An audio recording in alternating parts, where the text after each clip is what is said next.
Since I'm still currently in Minnesota away from my studio, I thought what better place to do a spoiler video on Twisters than right here in the cornfield. And since I always go all in for my audience, why not go all in the cornfield as well and talk about the movie? No, I'm not doing that. No, that's ridiculous.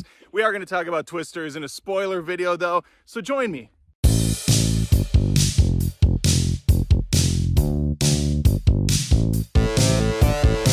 I'm old enough to remember seeing the original Twister in theaters when it came out. Bill Paxton, Helen Hunt, love my Pax, pouring out for him. Helen Hunt, dear gods, no one looked better in a wife beater than she did. I know, not an appropriate term in this day and age, but that's what we called it then, okay? That's what we called it. While Glenn Powell is certainly dreamy on the eyes for some, he's no Bill Paxton.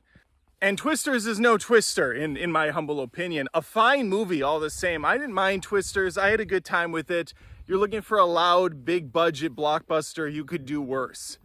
And that's where Twister comes into play. Listen, Twisters, I said it's basically a copy of what came before. Some people were upset, said, how dare you, Adam? It's a totally different movie. Yes, there's still storm chasers. Yes, there's still a big budget group of storm chasers that's essentially doing the same thing, trying to get readings on these Twisters.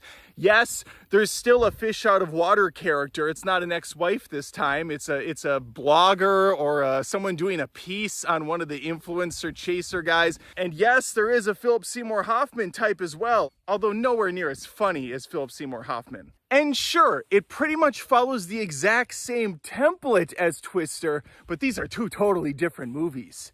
They're not shoot up a bunch of little balls into the tornado to get readings. I mean, they do at the beginning, but the main point is to shoot up some chemicals to stop the tornado from coming at all. Or I guess stop it while it's formed. It's very weird. The plot of this movie is pretty insane. Now, contrary to popular belief, Twisters is not a sequel to Twister. It's not a prequel. It's not a remake. It's not a reboot. It's just its own thing, but also kind of not. It's kind of the copy, like I said. It follows the playbook. Sure, new characters, a somewhat new adventure, but basically it's the same film in modern day setting. So let's go over the playbook. Well, the first movie fires up with tragedy. Helen Hunt goes into that little cellar, the storm cellar out on the farm. Her dad dies, gets sucked away. In this new movie, we see our young, perky protagonist, Katie, I think her name is. It might be Kate. Might go by both. We're gonna just go with Katie for the time being. She's out with her friends, her nerdy friends, and they're chasing a tornado to see if her concoction works. This concoction is going to open up and go into the wind, and it's gonna, so supposedly the idea is to tamper it down. It's to get rid of the tornado altogether with science. This does not work, and in fact it seems to piss the clouds off even more because this guy gets hungry, starts barreling down on the protagonist and her friends. They run under a bridge to take shelter, and they start getting picked off by the wind one by one, leaving only Katie and her one buddy who looks like a young John Leguizamo left standing. We're gonna fast forward 5 or so years. I think it's 5 years, but don't quote me on that. And Katie's working for some boring weather company. She doesn't like her job. She's not being utilized to her full potential. And luck would have it, her buddy John Leguizamo Jr. is in the mix looking for someone just like her, an expert in the field of picking up dandelions and letting them float away, to come out and help them and big business get these 3 little devices all around a tornado so they can triangulate the cyclone and put it in the computer. Now, if you remember, the first movie had Dorothy. It is in the beginning of this one too, but they go all in on the Wizard of Oz references. The new plates they put down are all named after those plucky characters from that film. You have the lion, the Tin Man, the Scarecrow. Those things have to be set up appropriately. While that crew is getting set up, though, we're going to get introduced to Glenn Powell's character. He's a storm chaser, but he's like a storm thrill seeker.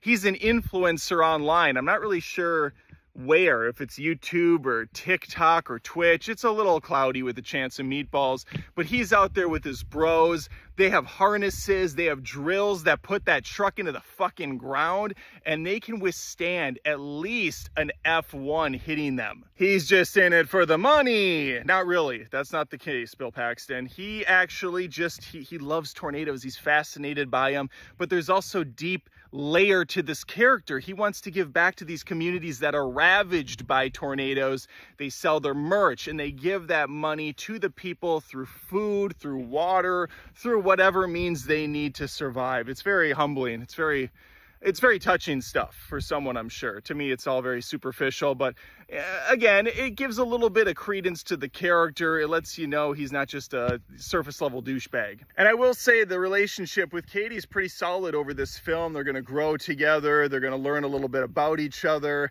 And that's after we follow the template where a tornado hits, they chase it, they screw up, they do it again, and then they even have this middle section that's exactly the same as Twister, where in Twister, they're at, I think, a drive-in or an outdoor theater, and they're just hanging out. They're not expecting another giant tornado to come and ravage the place, but that's what happens.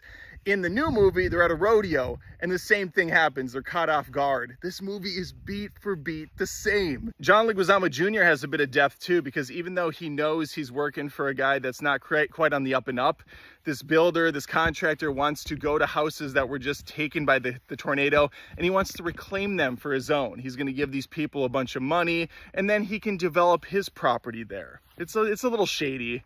It's a little seedy. So there is a bit of a love triangle situation going on between Powell, John Leguizamo Jr., and Katie. It never really goes anywhere, although, you know, you can assume that she's going to get the better looking of the two, the ripped guy that's got the influencer stuff going on. He has the cliche chase after at the airport at the end. But there's no kissing, there's no date. That's the big separator between the two movies, where Twister 1 really does focus more on the relationship and the falling out of the main couple and the ex-wife kind of lying in the weeds. This one just kind of pussyfoots around it all, because that pesky new generation doesn't want to see any of that physical stuff. Gross. As far as frustrating stuff in this movie, usually when you have a blockbuster flick like this, there's characters that make dumb choices or things that just seem to happen so the script can push forward. I didn't really get a lot of that there. I wasn't too frustrated by anything. Katie, you know, she has that moment where she's kind of gets scared. She has a little PTSD and she doesn't knock down the Dorothy 2.0 stuff properly. She doesn't lock it in place, or she lies and says that the tornado is going to be in a different spot than it is. It was okay. It was like a one and done moment. That was a little odd. It's like, wow, she was scared and now she's not. So it was like a one-time thing, and she moved on pretty quick. So good for her. And as for tie-ins or references to the first one, I didn't really notice any at all. They didn't do the cow flying by. Instead, a chicken landed. I think that was their nod to the first one. Like, hey, we have a different barnyard animal in this film. My wife swears that when I looked down, I guess, and blinked for a second while drinking some Coke, that the mom of Katie had a photo in her hand at one time that had Helen Hunt's character in the picture with her. I don't know. I call bullshit on that. I don't think that happened, but I didn't see it. You know, blink and you miss, sort of a cameo. So maybe that happened, and that would be the only reference. I am honestly surprised that they did not use Helen Hunt in this movie as the mom of Katie. It seemed like a slam dunk, or at least make her an acquaintance. Because Katie's mom mentions she's got a friend she's on the phone with, or someone was coming over, I thought she said at one point, but no one does. It seemed like a perfect moment to just have that cameo in there for the fans, to be like, hey, here's the wink, here she is, the OG. But they didn't. They kept it its own, and I guess in a sense I appreciate that. But also, they kind of redid the same movie anyways, so might as well go all in. Katie at one point, which was random, had this slingshot-esque camera that went across her chest. It looked hot. It was a great look. And I guess it was a holster for her camera that she took photos with, but she only does it that one time. I don't know. It's just a weird scene. She's like a professional photographer for a second, or she's really into photography, taking a picture of the storm, and then that's just never mentioned again. And I think that's the big issue I have with this one. Again, it's a fine, superficial film you can watch once, have a good time with it, and never really think about it once again. But I think the big problem is that makes the first one so good is the characters all had motivations for why they were doing it. Katie didn't really seem to have any. She just, I guess, thought tornadoes were cool, which to be fair, they are, and that's fine. It's just not as compelling as losing your father when you're just a kid, and you make it your life's work to make it so that no one else has to suffer the same kind of loss. And so you are just infatuated by hunting these things down, almost to a point where you have a death wish. You don't care if you live or die, going through the storms, trying to dominate it and get that Dorothy flight up in the air. The love story stuff in the original, I think, added some of the dimension to the character where, hey, it's not just I'm angry and I'm bitter. There is some love there. There is some loss that can be rekindled. And yeah, I don't know. That's just missing in this new one. I also thought that the rich bad guys didn't really play into the story that well. They didn't mesh as much as in the original because both sets of people are going after the same goal. The storm chasers want to get Dorothy up. You have the bad guys that also are trying to do their own version of Dorothy, get it into the sky so they can make a bunch of money. They're not in it for the same reasons. In the new movie, you have the thrill seeker dude, and then you have the big business guys. They don't have the same goals. Powell's character is doing it for one, thrill seeking, two, helping out the communities that get ravaged by these storms. The big business side is all for building houses. They're not one-to-one. There's no direct conflict even. And I know the thing that ties it together is the relationship Katie has with one of the guys on the job. It's just not quite as interesting as what I'm getting at. Also, one last thing I really loved about the original that the new one fails to do is I liked that they treated the tornado almost as a supervillain, almost as this larger-than-life scary beast. It roared when it hit. Roar! And it's like ripping shit up as the characters are running from it.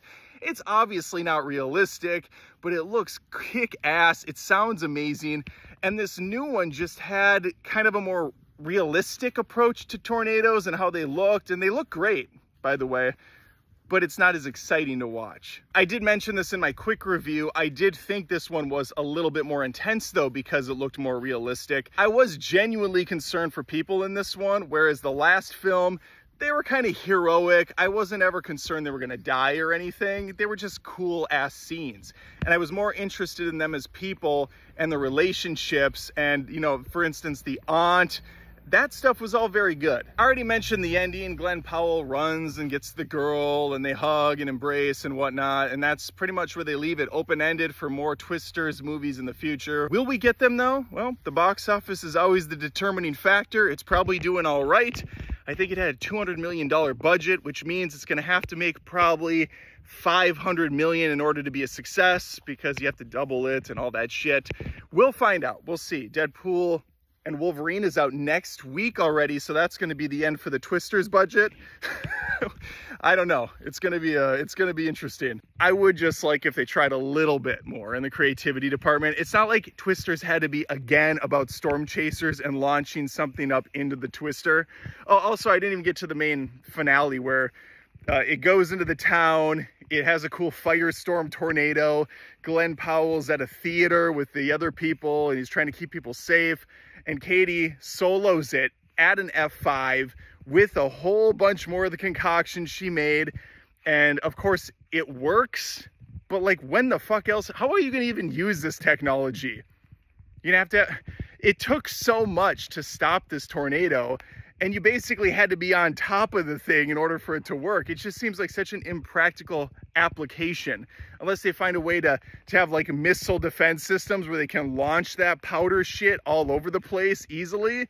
I just don't see it working in any sort of practical way. Those are my thoughts. Did you love this movie? Did you hate it? Are you indifferent? Did you think, I've already seen this before, much better? I kind of agree with all of you. I definitely don't have like the softest spot for these nostalgia films. I don't give them a pass just because it's like, oh, I remember that stuff from before. They're doing it again. I remember. Let me know in the comments what you thought. Please like the video if you like the video. Subscribe if you haven't. This isn't like a typical type of review for me, but I'm always here to entertain. That's the end goal, and hopefully I did a little bit. All right, hope to see you next time. Take care.